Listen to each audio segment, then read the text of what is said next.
کا فرق ہے.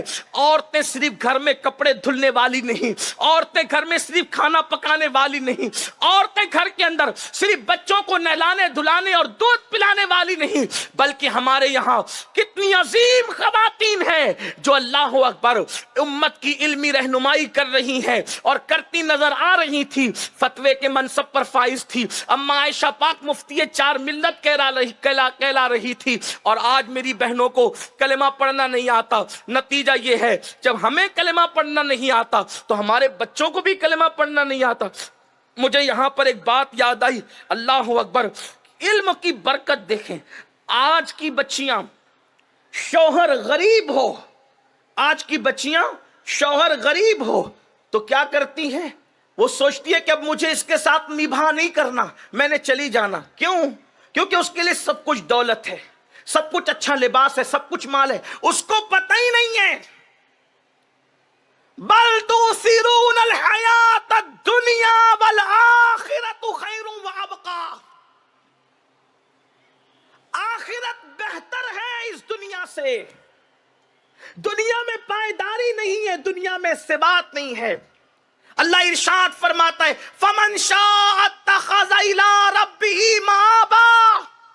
تم میں سے جو چاہے وہ اللہ رب العزت کی ردائے رحمت میں پناہ حاصل کر لے. یہ علم کے بغیر یہ سوچ نہیں ہے. لوگ تو سمجھتے ہیں دنیا دنیا دنیا ہی سب کچھ ہے. نہیں, اے خاتون جنت رضی اللہ تعالیٰ عنہ کی کنیزو, حضرت شیخ کرمانی رضی اللہ تعالیٰ نے اپنی بیٹی کا نکاح ایک غریب آدمی کے ساتھ کر دیا. آپ تھے بڑے مالدار, غریب آدمی کے ساتھ نکاح کیا. اس غریب کے کرائے کے جھوپڑے میں پہنچی تو دیکھا کہ سراہی پر روٹی رکھی ہے. شیخ کرمانی کی بیٹی نے پوچھا یہ روٹی کائے کی ہے؟ تو ان کے داماد نے, یعنی ان کے شیخ کرمانی کے داماد یعنی اس لڑکی کے خاتون کے شوہر نے کہا یہ روٹی ہے, 2 روٹی کمائی تھی, ایک کھا لیا, ایک صبح کے لیے بچا کر کے رکھ دیا, کل صبح کے لیے بچا کر کے رکھ دیا. جانتی ہیں میری بہنوں آپ کیا ہوا؟ اس خاتون نے سر پہ چادر ڈالی اور کہنے لگی مجھے تمہارے گھر میں نہیں رہنا. تو اس نے کہا, اس شخص نے, میں نے تو تمہارے ابو سے پہلے ہی کہا تھا اتنے ناز و نام میں پلی ہوئی بیٹی میرے کرائے کے جھوپڑے میں نہیں رہ سکتی, میری غربت کے ساتھ نباہ نہیں کر سکتی. میں نے پہلے ہی کہا تھا کہ تمہارے ساتھ رشتہ کرنا ایسے ہی ہے جیسے مخمل کی چادر میں ٹاٹ کا پیون لگانا. لیکن آپ کے ابا نے نہیں مانا. انہیں بڑا گھمنڈ تھا, بڑا ناز تھا اپنی تربیت پر, اور کہہ رہے تھے میں نے اپنی بیٹی کی تربیت بڑے اچھے انداز سے کی ہے, لیکن میں جانتا تھا کہ میری غربت کا تم مقابلہ نہیں کر سکو گی. اس خاتون نے شوہر کے سامنے سر جھکا کر کہا میرے سرتاج, تیری غربت کی وجہ سے نہیں جانا چاہتی, بلکہ اس لیے جانا چاہتی ہوں کہ جس شوہر کے پاس اللہ کا توکل نہ ہو اس شوہر کے ساتھ زندگی گزار کر کیا کروں گی, اس شوہر کے ساتھ کیسے رات گزاروں جو 2 روٹی کما کر ایک کھاتا اور ایک بچا کے رکھتا ہے. میں تو اس شوہر کو چاہتی تھی جو کما کے کھا لے اور کل کے لیے بچا کر نہ رکھے, اور یوں کہے کہ جس نے آج اور ابھی عطا کیا ہے وہ کل بھی عطا کرے گا. ایسے توکل والے شوہر کے ساتھ میں رہنا چاہتی تھی. اور اگر آپ مجھے رکھنا چاہتے ہیں یا تو گھر میں روٹی رہے گی یا تو میں رہوں گی. اگر مجھے رکھنا چاہتے ہو تو روٹی اٹھاؤ اور لے جا کر کسی مستحق کو صدقہ دے دو. یہ علم والی خواتین کا حال ہے, علم والی عورتوں کا حال ہے. اے خاتون جنت کی کنیزو, آپ سے پہلے آپ کی امیاں تھی, دادیاں تھی, نانیاں تھی, پرنانیاں تھی, وہ سب کے سب اس دنیا سے چلی گئی. اگر وہ مالدار شوہر کی بیویاں بھی تھی, کہاں ہے ان کی قبروں کا نشان؟ کون ان کو یاد کر رہا ہے؟ ان کے زیوروں کا غرور کہاں چلا گیا؟ اچھے مکانات کا غرور کہاں چلا گیا؟ اللہ اکبر, جیبوں کی گرمیوں کا غرور کہاں چلا گیا؟ کہاں گیا ان کی خوبصورتیوں کا غرور؟ اللہ نے سب خاک میں ملا دیا.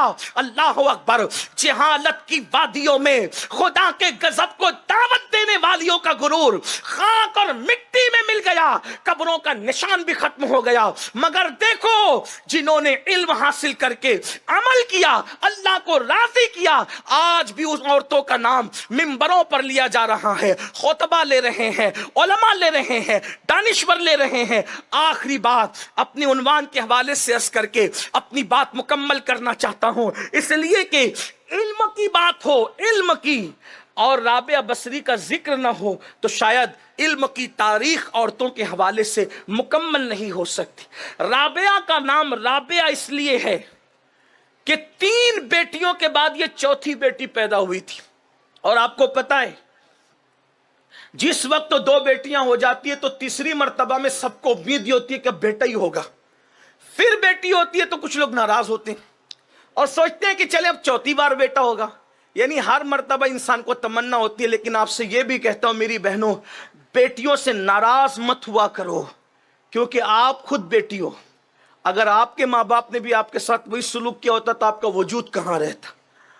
اور بیٹیوں کی پیدائش پر خدا کے فرشتوں کا نزول ہوتا ہے، رحمت کے فرشتوں کا نزول، اس لیے ان سے ناراض نہ ہوا کرو، بیٹیوں کا دل نہ دکھایا کرو، کیونکہ میرے آقا علیہ السلام کے فرمان کا مفہوم ہے جس نے بیٹی کا دل دکھایا اس نے گویا مجھ محمد کا دل دکھایا۔